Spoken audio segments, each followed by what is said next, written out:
one of the things I've realized about cults is that they're certainly not limited to religious cults. The ability to be in a cult is part of the human mental and emotional structure. We're social beings, There's a lot of forces that can be manipulated to pull on people's sense of social cohesion. They make you part of the group, first of all.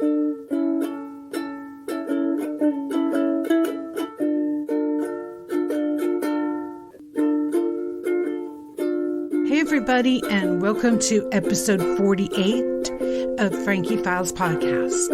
A small caution for this episode for a brief discussion of drugs, acid in the 70s. The Morningland Papers. Here in episode 48, we'll be speaking of one of the very earliest members of Morningland Church. Cults, coercion, and sexuality in society. These are the topics for the Frankie Files. I'm Frankie T's your host, and I'll continue to focus on my own family story as well as news and recovery info for those who've survived, especially the adult children of cults. New each Tuesday. See frankiefilespodcast.com for more. A man named Dan Sperato and his wife began the church in the 70s. Hers was Patricia Sperato, and his name was Dan Sperato. His nickname, Donato. Today, our guest is Lee O. He's a disciple who was a good friend to webmaster Al Stone, who created and ran the only opposition media online to Morningland. That was x-morninglanders.com, which is still up posthumously. Lee was a good friend of Al. He's a good person and a friend to many. Lee was raised in Pennsylvania area, and we'll hear today how his good friend convinced him to see what Donato and Morningland was all about. I knew Lee. My mother, my sister, we all knew Lee because my sister and I were in the music department. Lee is a musician, a really good musician, and he was always in the music department at Morningland. So let's get this story started. Warning, it's about to get really weird. Here we go. First of all, thank you for being here on Frankie Files Podcast. We're so happy to have you. My pleasure. Lee is one of the early members, so that would be first generation of Morningland. 2600 East 7th Street in Long Beach, California, for those of you who don't know. And Lee knew my family, was a disciple of Donato. You and I connected recently after you started hearing the podcast, which was so amazing. My mom and I were so glad to hear from you. Let's set the Wayback Machine, Lee. You can do that because this is, the 70s was a whole nother time. Give our listeners an idea of how you very, very first encountered Morningland when you had a friend, a schoolmate, who went, and then what happened? Yes. My girlfriend at the time and I, her name was Jeannie O'Keefe, she had a friend, Mary Moore, and we were just all three friends in college, and we were, this was back this was 68, 69, we were hippies, so we all kind of were in the same circle on the school that I went to back then. It was a small liberal arts school in Pennsylvania. There weren't all that many hippies, so we all kind of knew each other, and we hung out and we talked about a lot of things. And one of the things we used to talk about was what we sort of at that time called the revolution, meaning that we all kind of wanted to change the world and help to change the world. We could see, as so many college students do, we could see the things that were wrong, the things that were right, this and that. And Mary and I, in particular, used to have these sort of heated discussions about what the best way to do it was. And I always maintained that that the revolution, quotes, I'm making air quotes, was first and foremost a spiritual one. And by that, I didn't mean anything to do with religion or anything. I just meant that people's hearts and minds have to change. Mm-hmm. Otherwise, the system will never change. Mm-hmm. And Mary used to argue the opposite, that no, she would say you can't change people's hearts and minds without changing the political system, too.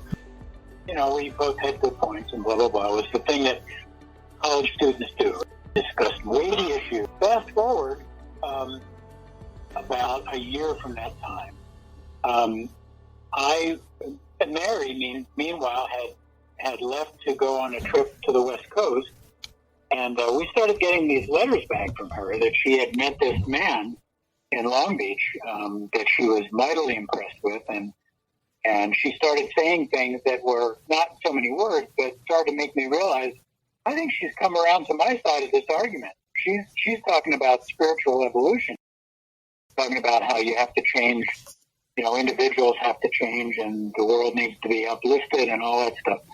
But it can only happen through individuals changing. Checked out Morningland. It was just this little tiny storefront. And at the time, it was just one shop of a store, of a kind of a strip mall kind of thing. And I was impressed. Everybody was very nice.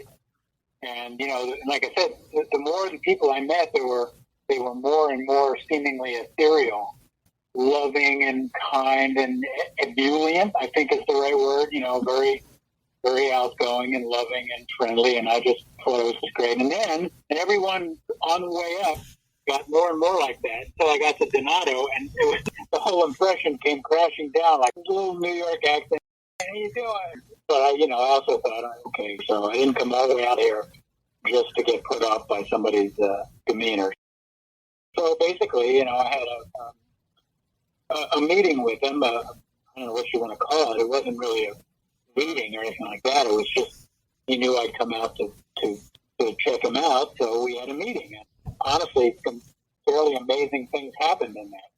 I asked Lee, did Mary mention any drugs in Morningland? And how did Mary get recruited and meet Donato in the very first place?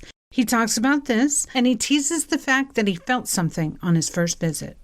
Yeah, no, I didn't see anybody taking drugs. No one ever even talked about it. So I just assumed that it was something that he did with her because it's just in their early days. I think at that time they didn't even have the storefront. He was just working out of his apartment in Long Beach. And I don't even know how Mary.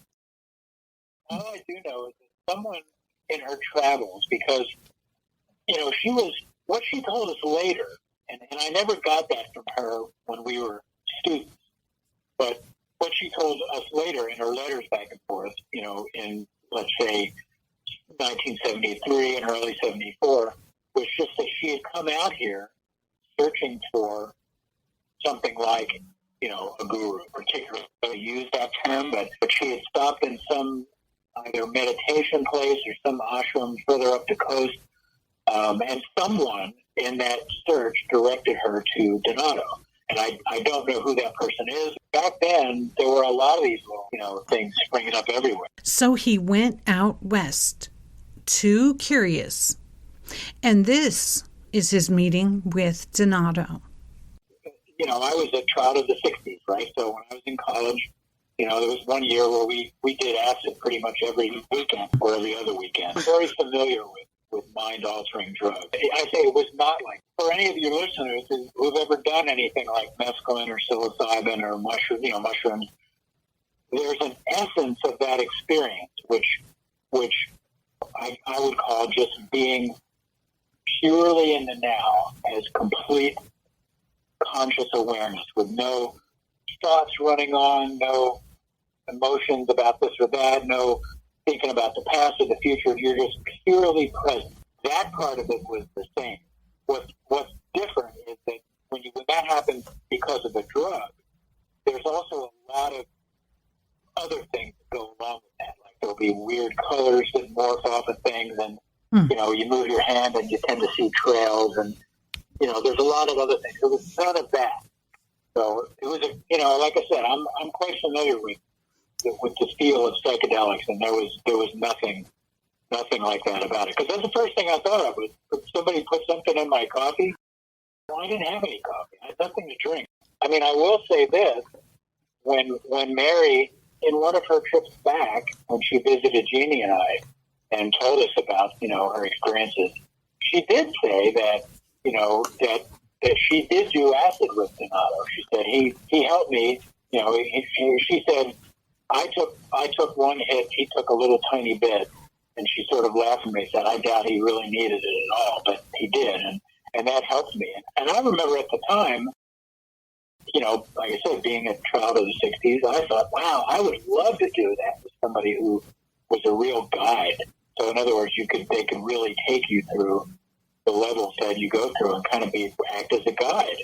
In those days, I took the whole experience very seriously. It wasn't just, if I wanted to have a party, it would be beer.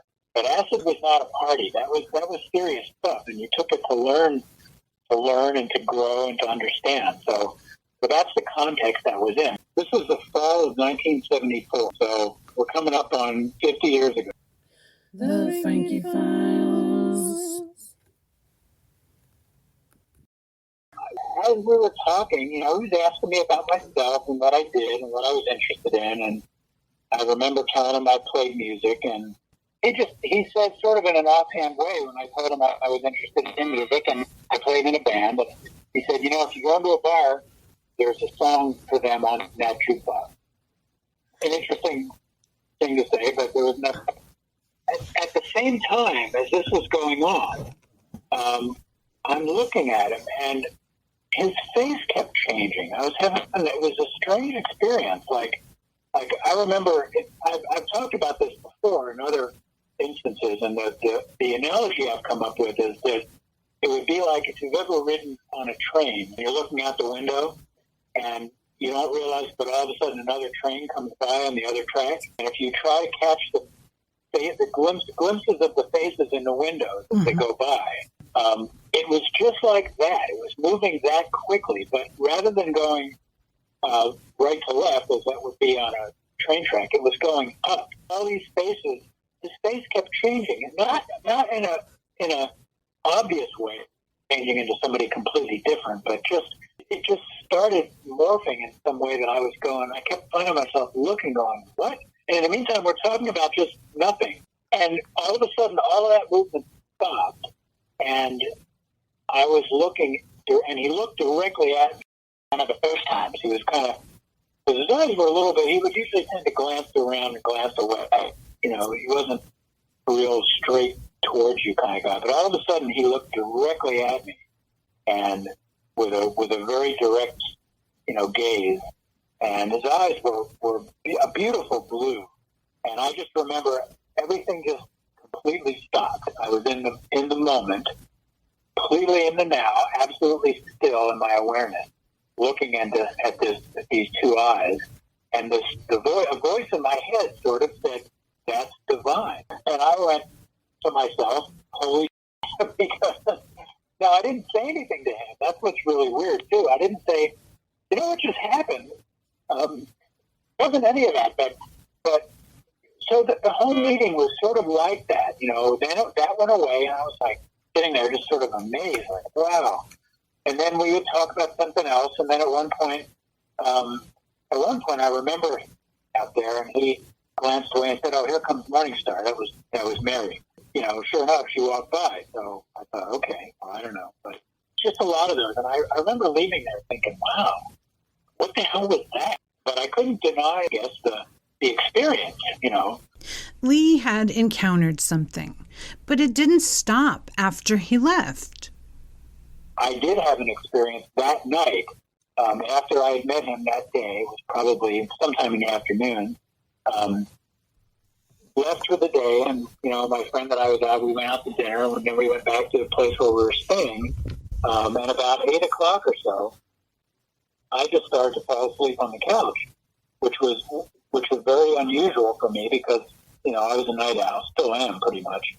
Never been falling asleep by 8 o'clock. Mm-hmm. Something was going on, and I just went into this 6-hour experience that was, for you or for your listeners, the best way to understand it is to look up near-death experience. It was virtually identical to that, with the exception of the fact that I wasn't near death, as far as I know.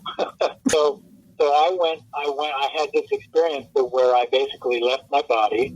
I didn't go through a tunnel, but I was in what appeared to be in space, and I moved towards and was increasingly pulled towards this, what I thought was just a star, which then eventually, as it got bigger and bigger, I realized, no, this is a conscious being. And, this all is really difficult, impossible to put into words. But, I just, this being was conscious and loving and intelligent beyond anything I could begin to describe.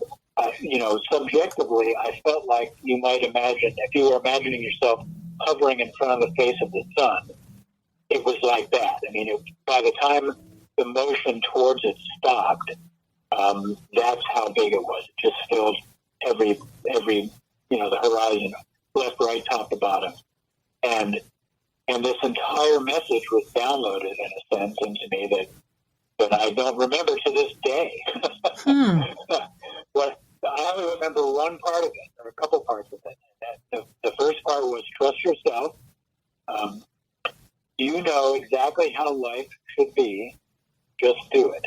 Don't worry about what anyone else thinks or says or does. Just do it. That part I remember as clear as a bell. The rest of it was immense amounts of information. Backing that up. I mean, I've used the analogy before that it'd be like getting a book that's about 8 million pages long, and it's gigantic, and the title of it is Trust Yourself. And the next page, when you open it, says, you know how things should be. The rest of it is all of what was given, but that I don't remember. And so, when I came back, when I, popped back awake on the couch, was 6 hours later, I was as high as I've ever been in my life. I know what acid feels like. I know what I like. This was if you wanted to compare this to an acid trip, you'd say it was the purest, cleanest, most transcendent, perfect trip ever. I mean, I sat there for probably an hour staring at the atomic life in the coffee table, right? Going, holy shit, what the hell just happened? If I was drugged, somebody would have had to have slipped it to me right before. So, because I'm going to say 2, 3 o'clock in the afternoon. We went out and had dinner. I don't know if we had a beer or anything. I don't think so. But then we went back to my buddy's place. I was staying with a friend down here. And then it was like 2 hours after that. It was a good 6 hours after that.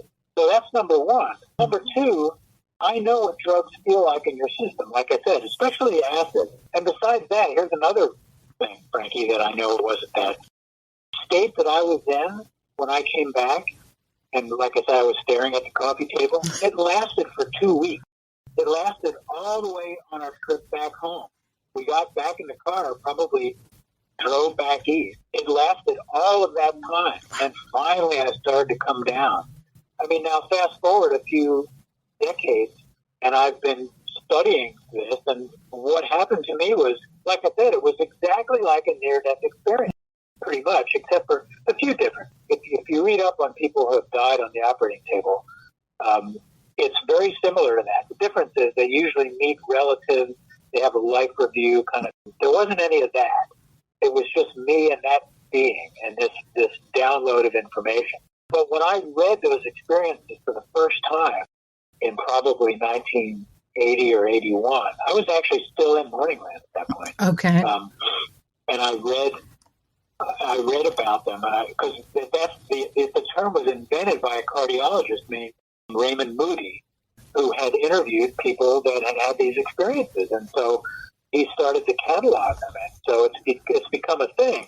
But there's an entire body of literature about people that have had what they call, the category they have for it outside of the spiritual world is near-death-like experience.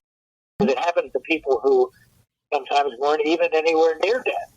Like sometimes it's just they think they're going to be, like they're about to get in a car wreck and all of a sudden they leave their body and they have this whole experience and then they avoid the wreck somehow. So they never were near death, but this happens anyway. And I was like, well, yeah, that happened to me. Also called a spiritual experience. The Frankie Files. When I was going towards that being of light, when the experience first began, and when I started to realize that it was a conscious being, at a certain point, I recognized the same energy, the same vibe, if you will, the same essence or presence is maybe a better term, as I felt with Donato that day. Only it was far more intense. It was like all the shields were off. The lead shields were down, and it was full on, powerful radiation. So in my mind, I had no doubt that being and Donato were, if not one and the same, at least connected. So, and here's an interesting thing for you too. For everyone, I suppose. I went down to the temple that day after I finally went back to sleep. Got up, still completely like tripping on this in this presence and this state of connection with all things. Ran down to the temple, which was a long way down, because I had to tell Donato what had happened, and I thought that he would tell me all the stuff I forgot about. Because remember, I said, this download of information came, and I don't remember any of it. Yeah. All I know is that it was telling me all of the secrets of life, in a sense, were in that somehow. Wow. But I couldn't freaking remember it. That really pissed me off. So because I just assumed the two of them, that he and that being were the same, I'm just going to go down there and, corner him and say, okay, tell me, because now I can remember. So I found him, and I was like, Donato, I had this amazing dream. It wasn't a dream. I mean, I'm stumbling and staggering. And I started to tell him a little bit about it, and it was so clear to me, Frankie, that he had no idea in the world what I was talking about. And I was really kind of shocked, because I thought he would say, oh, well, tell me what all this stuff was. But he said, well, all he said was, wow, really? That's great. Okay, well, and I said, but I can't remember. And he said, well, when you need to, you will. And I was like, that's pretty generic. Sounds like, you had a lot of very generic experiences with him. Very interesting. Yeah, I mean, but interestingly, in years past, later, when I thought back on that, I thought in a way that lent him more credibility rather than less. Because you and I know damn well, that would have been Patricia. You would have been like, oh, let me tell you exactly. You know what I mean? What we did.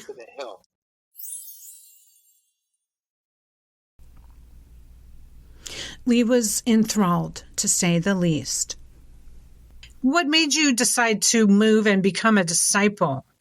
Oh, well, that decision was made the day after I had that experience. Donato and others there, they both said, well, you do have things you have to take care of back east, and you have issues that need to be resolved with your mom. And I was aware of that, for sure. My mom and I had a very contentious relationship for the last, ever since I was a teenager. So they were saying, they were like, the best thing for you to do is go back and get that all straightened out, and we'll let you know when the time is right. So I didn't really want to go back. It got back to Philadelphia, and as it turned out then, about 3 months later, my dad died. So I spent time with my mom and got her straightened around more. And in fact, she and I, because of that experience, his passing, worked out a lot of our issues, Sure. By the time the end of that year, now we're talking 19, he died in December of 74. So the year of 75 was me basically, being with my mom, cleaning things up. I spent a lot of time going back and forth to my old college town, which wasn't about 100 miles away. And at one point, I got a letter back from Mary saying, it looks like your coast is clear. If you want to come out. I took that as they have all this knowledge about what's happening with me on the inner plane. And then, it was about a year and a half later, finally came back. That experience happened in October of 1974. And I moved out here. I got here actually for the Grand Prix weekend, 76. So finally, he returns to the temple in Long Beach, California. Out here, the place had grown quite a bit. It's been a year and a half, so it wasn't as easy. I didn't really get to see him all that much. In fact, I think I probably had a couple different experiences with him. Once up at the lodge, and then maybe a couple little on and off things that happened, in passing in the temple. Mm-hmm. But nothing like the kind of one-on-one that I had before. I guess I take that back. The one at the lodge was a pretty intense. It was had an experience similar to the first one I described when I first met with them that day. Mm-hmm. Kind of what they called it, riding the elevator. That's a really apt description. Really? Exactly like that. Imagine going up an elevator with glass walls and watching things go past. It was very much like that. He was a strange man. And I guess the only thing, too, Frankie, the only thing I would want to say for your listeners is this is important to me, that the experiences that I had and the state of mind that I was in, after them were in no way like being in a trance or being they were not what am I trying to say? Not a diminished awareness. It was a heightened awareness, and heightened with clarity. Not just like with acid, you get a heightened awareness, but you also have a lot of static. Right? But you don't. Which is a good way to describe it. It's like, I see the channel, but it's a lot of static. But no, this is like so. I don't dismiss those things. I can understand how people who have never had that experience would. I was determined to go right after that experience. I was just basically waiting for them to say when was the time. So, how long are you there before Donato passes away? The Frankie Files.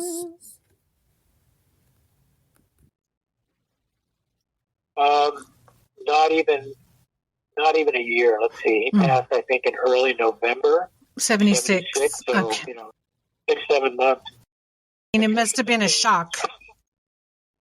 It was a total shock. I mean, it was a total shock. I mean, I just remember coming down to service that evening, the normal Sunday service, and they were playing "All Things Must Pass" by George Harrison. Some people, the Gopis and some, were really emotional, and I was thinking, "Wow, what's going on?" And then they made the announcement, and we were all pretty much shocked. On one level, it didn't matter to me because we all kind of at that point believed that whatever it was Donato did, he didn't need to be physically present to do it. So we were all ready to just, okay, we're going to soldier on and continue with the plan. And I was there. The one that I remember was what she called the Battle of Kurukshetra. A little bit of a side, but Patricia was very erudite, meaning very well learned in lots of different world religions and stuff. So Kurukshetra is referenced in ancient Hindu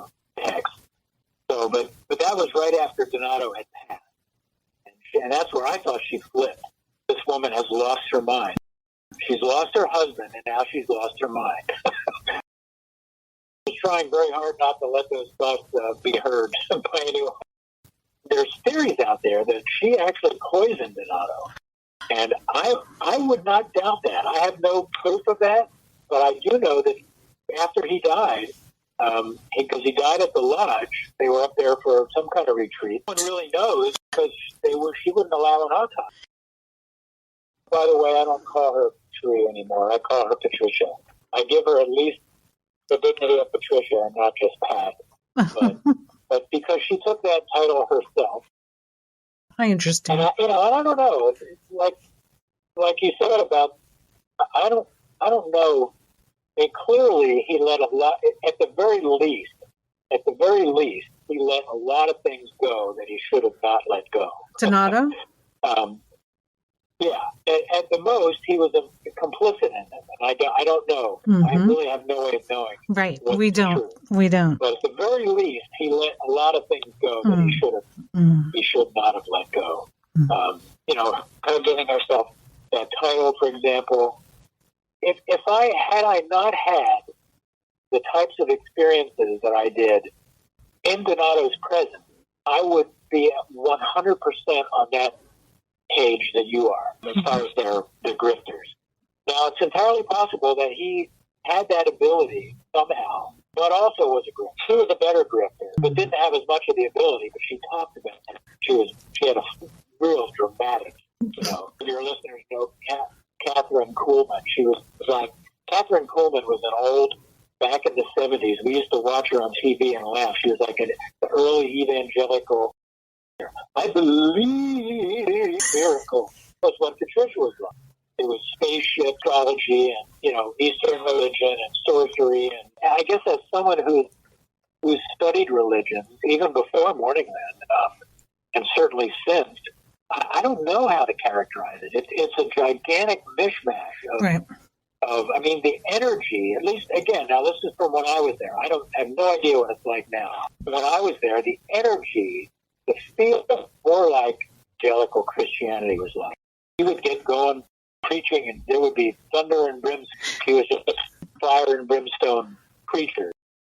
All the terminology was taken from Hinduism, or most of it that I knew of. Like, for example, Tatum, which is her term for Wanda services or gathering on a Friday night. Remember those? That's an Eastern term. Or Darshan, that's an Eastern term, meaning the energy of the master. Guru, that's an Eastern term. It means the bringer of light. Satsang, remember satsang? That's basically a gathering of the mind. These are all from Hinduism and Buddhism. But then she would also talk about, being on board the mothership, the scouts flying around. And it was just a gigantic mishmash of things. So I don't know if you could actually pinpoint a particular doctrine. Donato had some really interesting teaching. You may remember this, how this metamorphosed. Remember, Donato's teaching was trust yourself. There was a little corollary to it, which is don't believe me, don't trust me, I might lead you over a cliff. Trust yourself. Once Donato had passed, she gradually changed that teaching into, at first it was, you have to trust the master to be able to trust yourself. And then it became to be able to love the master so that you can trust the master so you can trust yourself. It's just a flipping over from trust yourself to trust us. Don't trust yourself. And I remember all those for me were red flags. I saw many, many things that happened that think, well, okay, I don't know about that, but I'm not going to let one bad thing get in the way of all these good things. More and more bad things pile up, and eventually it's like, I'm out of here. Now it's Sri Donato's world, and he's going to take us into this dark, manipulative, controlling matrix, which kept many cleverly entrapped for many years. Listen. I started to date Mila. I started to date her when Donato was still alive, actually. And then we moved in together, and we were talking about getting married. But when the clearing session started, which is pretty much what started the whole eventual demise of the Escondido Temple, I was removed for a month, and she was removed for 6 months. It wasn't stated explicitly that we shouldn't be together, but no, I think it kind of was. They said if you're in a couple and one of you gets, goes on sabbatical, you can't hang around with any disciples. That includes, your partner, of course. But since we weren't married, I had to basically find lodging somewhere. And we did live together for, I don't know, a year or so, maybe not quite that long. But so yeah, they pretty much split us up. Not specifically like you need to break up, but it was all part of the rules, and we kind of knew that. In the meantime, then I started to date another gal named Celine. Then Mila came off of her 6-month sabbatical. She came back in. So when Mila came back, I actually started to drift away a little bit from Celine, and Mila and I started to hook up again because we lived together for a year. So this now, the time frame in here is after Patricia and Sarabati had moved up to Long Beach. And, all of that whole Escondido temple had disappeared.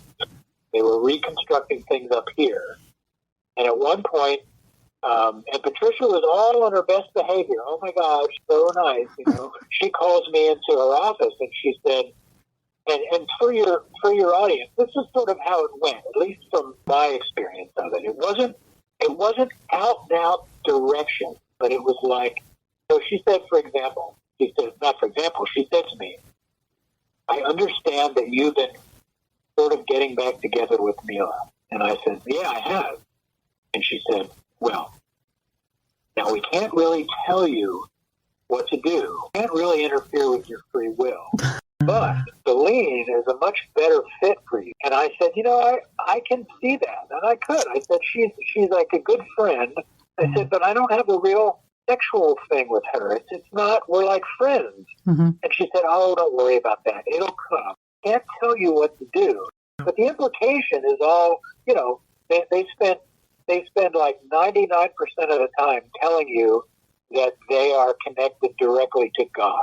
And then they spend 1% of their time telling you, but you don't have to believe what we say, right? Something like that. The 99% goes, well, maybe I should look at this, because that's how that little manipulation went. It wouldn't hold up in court. A, we never said to do it, and B, we're all adults. Absolute manipulation. So that was in fall of 1978.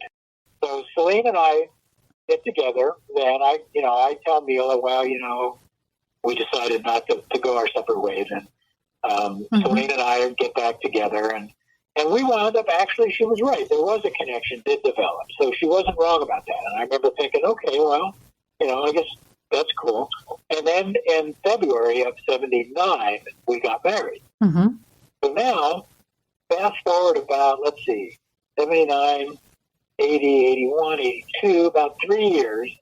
At this point, I'm working full-time job. Celine, at that point, spent most of her time at the temple. So I never expected to see her when I got home from work. I would usually come home, make myself some dinner or something, and then go over to the temple and stuff. Mm-hmm. And I see Celine's car there.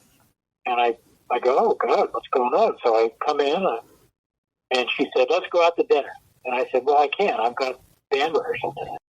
She said, well, I've taken care of it. Talk to Sarabati. We need to go out to dinner. We need to talk. And she seemed weird. I didn't know what was going on. I said, okay, you're sure? I said, I don't want to get in trouble. No. Well, you and I need to go out to dinner. Okay. So we go out somewhere. We sit down. She proceeds to order glass after glass of wine. And she hammered them down. So after several of them, she gets loose enough. She says to me, I have to tell you that we need to get a divorce. And I said, what? And she goes, yeah, the master pretty much said we have to. And told me how it went down.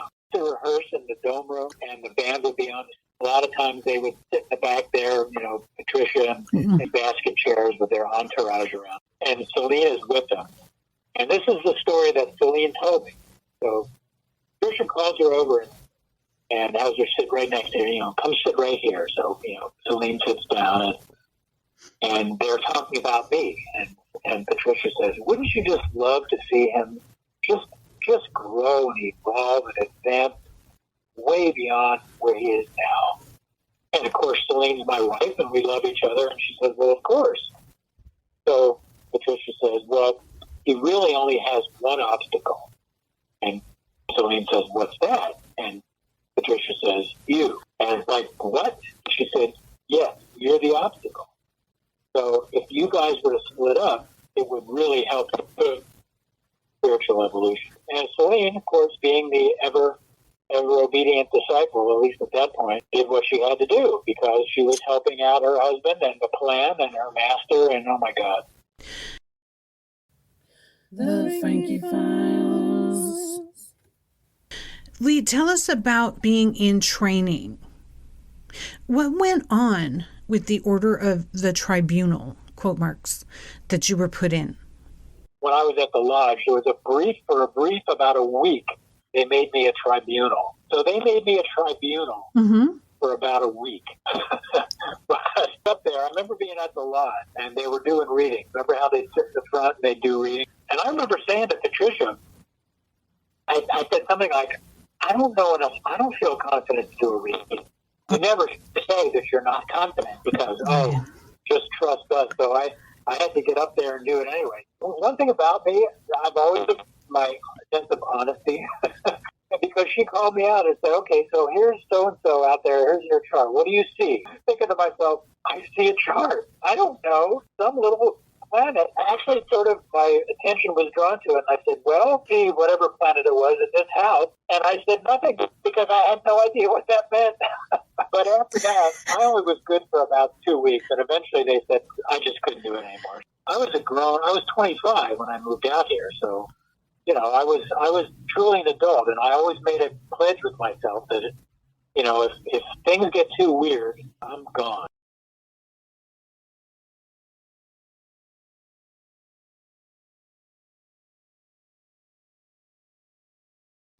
They were torture. I would define them as emotional and psychological torture. So you come into a room. I don't remember how I think when they were in full swing, actually checked like a bulletin board to see if you were supposed to be in a clearing session in one of the rooms. And if you saw your name up there, I was like, oh, God.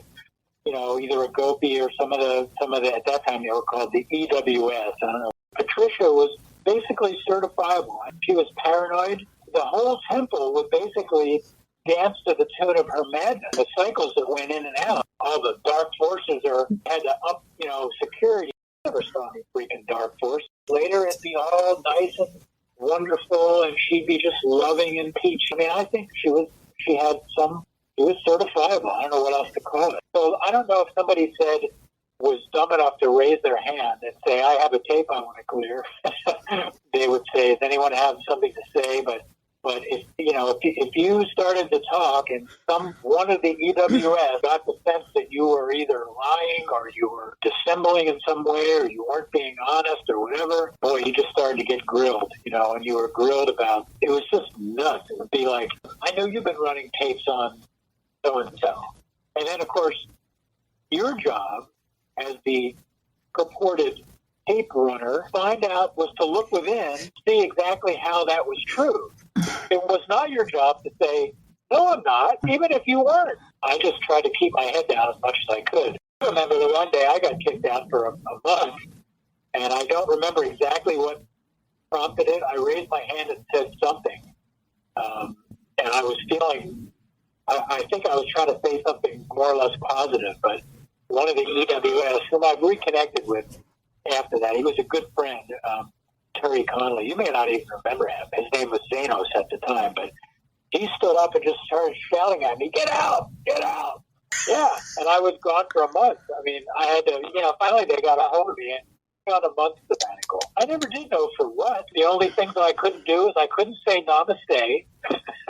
And I had to come to, I forget what. But other than that, it was just a month. Meanwhile, while I was out, Mila, as I mentioned before, got kicked out for 6 months. So we basically had to leave, give up our apartment before I actually went out on sabbatical, before we were actually split up, Mila and I.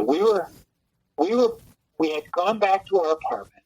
We were in the middle of all this awful craziness going on at clearing sessions at the temple. It was just horrible. It was. And I just said, let's just go for a drive. Yeah. And so we got in the car, and we started to drive. And I remember this distinctly, that we went down to Bellflower Boulevard. We got a certain distance away from the temple, and I remember this so clearly. It was just as if, how can I even put this? Just as if a whole weight was removed. Like suddenly... And we both felt it. I looked at Neil and I said, wow, man, I just feel better. I'm glad we got out. She said, so do I. So we drove around a little bit, and then we headed back, and almost at the same spot, we drove heading back to our apartment, and all this weight of fear came back on like a bad coat. I don't know why I didn't put it together at the time. That, this is just bad energy. There's no reason that we should be subjecting ourselves to this. I think she was a black magician. Okay, Lee. What finally made you leave? Like most of us, there's always a final straw. Finally, the biggest blow, I guess, was when she split up Celine and I. So then I went to move. I got another apartment in Long Beach. I was still working. But no, 1982 in the fall, because I remember where I was working, and I remember being at this new apartment. And then in February of 83, I remember I'd been to a class, and I don't know what they were talking about, but it was the usual bullshit about, if you deny the master, you will gradually de-evolve over the millennia and over the eons until you will eventually de-evolve and become nothing but a quark. And here's the kick. A quark, a conscious quark, conscious only of your separation from God. I remember that as clearly as I'm standing right here. And I think it was the following day I was at work, and I can still see myself. I was standing at the film machine. I worked for a big graphic decal company, waiting for this film to come out. And I was thinking about that, and it just hit me. The thought hit me as clearly as I have ever thought of anything, that no loving God would create such a plan as this. This is insane. I could create a more sane plan. And I knew right then, that's it. I'm gone. Yeah. I went right down to the temple, and I said, I kind of wanted to do it right. I don't know why, for my own sense of dignity, I suppose. I went in and I said I would like to set up an appointment with Patricia. I think I said with the master, to be released from my vows of discipleship. So a couple of days later, I went down. I went through a whole ceremony, which was kind of bullshit ceremony, but she didn't even show up for that. Kriya and Kyrie and I forget who else. But she had me sign this paper. That's how that happened. It was like that was that straw. The scales finally just went boom. This is absolutely fucking nuts. I just thought, you know what? I'm willing. Part of it was I'm willing to take my chances. We got out, Lee. Pretty much intact. I mean, and again, I'm 72 years old, so that was 40 years ago that happened. So I've learned an awful lot, and in a way, I wouldn't trade it for the world. I can smell a cult from 100 pages. In our conversation, I asked Lee how he would recognize a cult now after all that he's seen and researched post-cult. This is how Lee can spot a cult, and he encouraged you to do the same. First and most importantly, the cult mentality is not limited to religious or spiritual groups. It seems that because of our natural human orientation, he says, towards social groups, it is something to which all human beings are susceptible. Most of us have an innate desire to be accepted within a group and to please the leader and other members of that group, at least to some reasonable extent. But when this basic human need is manipulated to coerce group cohesion, with pressure applied to force members beyond the bounds of their free will and basic morality, then you have the essence of cult mentality. Lee goes on to say, in my experience, the most telling thing to watch out for is an emphasis on loyalty to the leader, any particular individual or to the group itself, beyond your loyalty to your own integrity, free will, and ethical nature. We all have an innate desire to protect and defend those whom we cherish as our closest associates. Family ties, deep friendships, and group affiliations are a normal and healthy part of being human. But a cult leader will attempt to redirect those natural bonding impulses so that they become the most important focus of them. This will not happen suddenly, or else all your warning lights would be flashing. He goes on, typically you will be showered with praise and what appears to be unconditional love and acceptance. But gradually, the leader becomes the center of attention, of devotion, of obedience, and of loyalty. If they are successful in this, you will do anything to protect them and support them. And even if it goes against your own integrity, your own morals, and even your own well-being. Truer words were never spoken. Interestingly, I learned my craft in Morningland, so I give them a little credit. They let me work in publications, and I learned how to do typesetting and layout.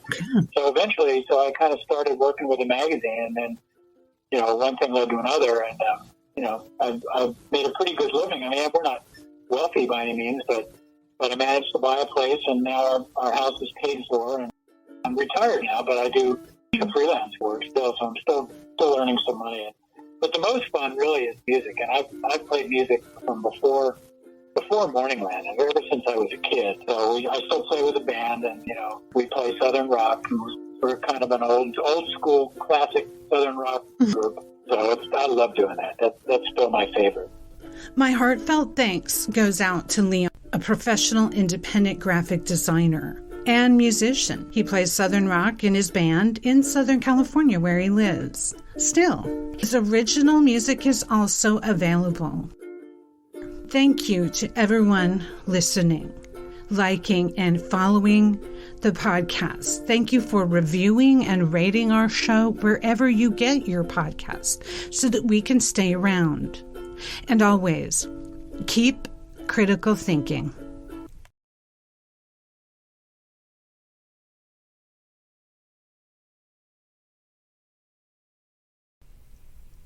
You're listening to Leo. Original composition on Spotify called Appalachia.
You're listening to The Frankie Files, FrankieFilesPodcast.com.